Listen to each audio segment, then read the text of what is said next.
Hey guys, there's a really good trial that you can watch online. It's the trial of Michael Haim. He was just convicted of murdering his wife over 2 decades ago and burying her body in the backyard. But there's some things about this trial that are kind of weird. At the time of his wife's disappearance, the police searched the property. There was some confusion over whether or not they had actually used the canine unit. But my hunch is they did use the canine unit because they had one. So, of course, if they're searching the property to see if he had buried his wife's body somewhere, they would have used their dogs, right? And over the last couple of decades, the defendant actually rented out the house to multiple people. So he didn't have control over the property during all of those years. Somebody else could have buried that body there. And that somebody else, well, gee. Okay, Michael was married to his wife Bonnie. They had a 3-year-old son. They had been together for quite a few years already. They both worked at the same place. But guess what? Bonnie had a boyfriend, a married boyfriend. And all of a sudden, one night, Bonnie went walking out the door at 10:30 at night, according to Michael. And then she was never seen again. Well, if she was seen again, nobody admitted that they saw her. The next morning, her purse was found in the dumpster at the Red Roof Inn. And Michael became the suspect immediately. But here's the thing. At the trial, that boyfriend did not seem to be telling the truth. If I was on that jury, I wouldn't have believed anything the boyfriend said. And the boyfriend was never a suspect at the time of the disappearance of Michael Haim's wife. Why wasn't the boyfriend a suspect? What if Bonnie got pregnant and expected him to leave his wife and he said no? What if Bonnie got pregnant and said, I'm going to tell your wife? Who knows? Why wasn't that boyfriend the number one suspect at the time? But according to the defense team, it sounds like the investigators didn't even confirm the boyfriend's alibi. Wow. Couple of other things. They had a little 3-year-old boy, right? They took the 3-year-old to speak with a social worker so the social worker could question him if he knew anything about his mom's disappearance. They kept that little boy there for 6 hours. At the trial, it sounded like, oh, maybe it was 5 hours instead of 6. And they even tried to minimize it further by saying, oh, it was actually only, 2 or 3 hours of actual questioning. He was 3 years old.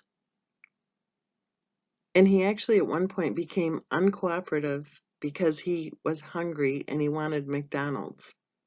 So they're sitting there questioning a hungry 3-year-old for how many hours?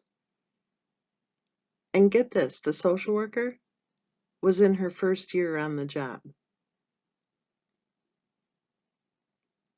And I thought the defense team did a really good job in that cross-examination because they brought out the fact that the social worker never asked the child about whether or not he knew what the truth was.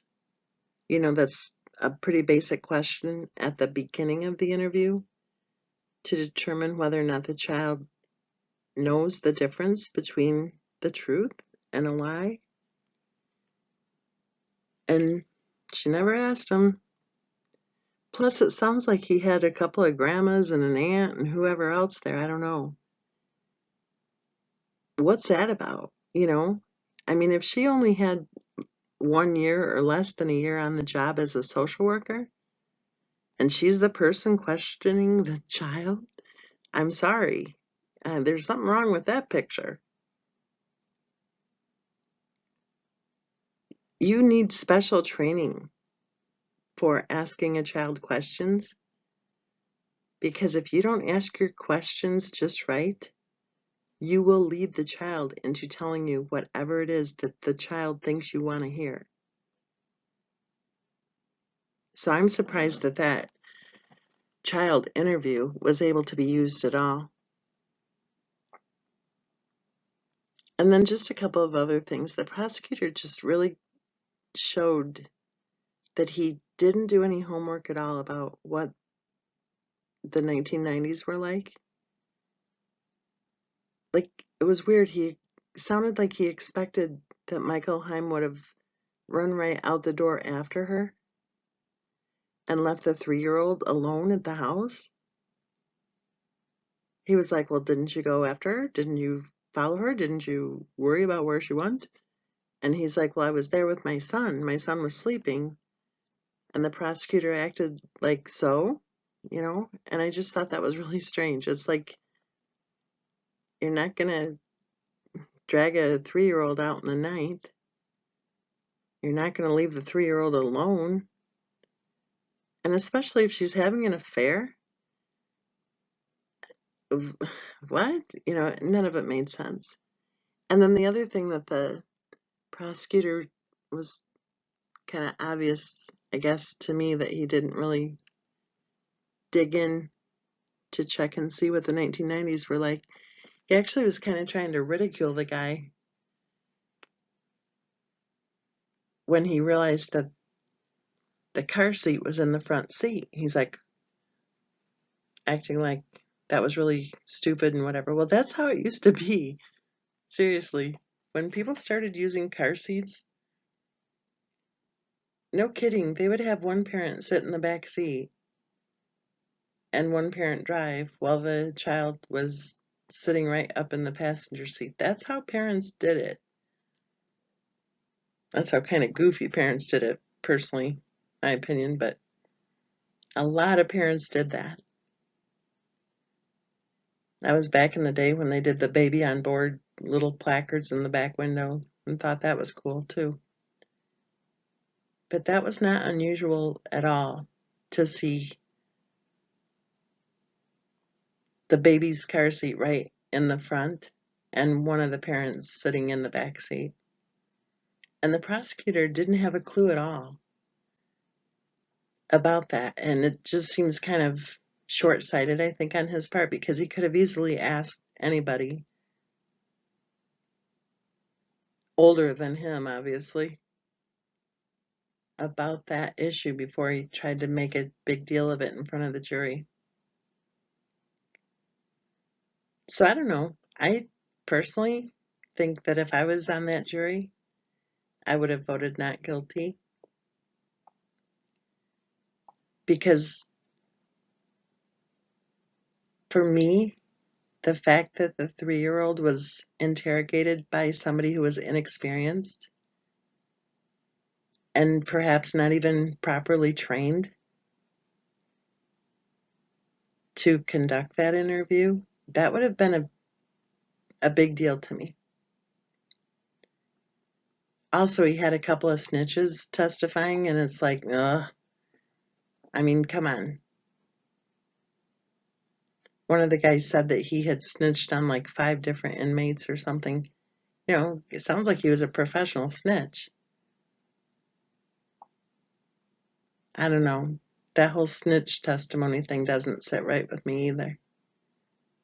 But even the body in the backyard thing, he didn't have control over that house. He rented that house out to a lot of other people.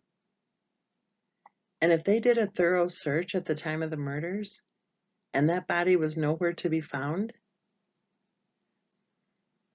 I don't see how they could peg it on him 20 plus years later when he did not live in that house during all those years.